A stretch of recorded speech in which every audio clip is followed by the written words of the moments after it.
El maestro Roberto Abraham Mahfoud es huésped permanente del Museo de la Canción Yucateca con el óleo que elaboró Alonso Gutiérrez Espinosa.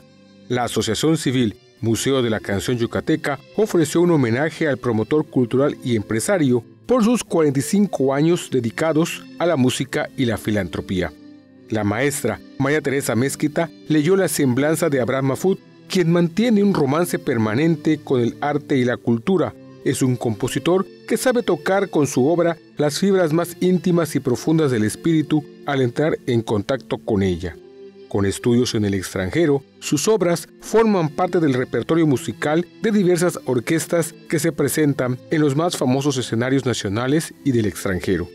Cuando la belleza y la cultura se conjugan, generan un susurro que enaltece nuestra alma, compartió con emoción el homenajeado, quien descubrió su óleo acompañado de la Secretaria de la Cultura y las Artes, Erika Millet Corona, y del cantautor Armando Manzanero.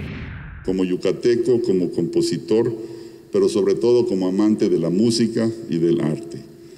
Desde muy joven el arte ha sido para mí algo que trasciende al individuo, hace más profunda nuestra conciencia y forja nuestro espíritu. Lo he dicho con anterioridad y lo sostengo, el arte es una travesía que nos acerca a la divinidad.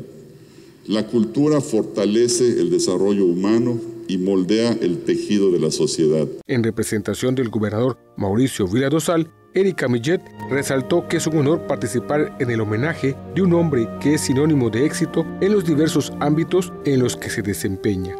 La Orquesta de Cámara de Mérida, bajo la dirección del maestro Russell Montañez Coronado, ofreció un concierto homenaje con obras de la autoría de Abraham Mahfoud como Pucciniana, Preludio número 2, entre otras.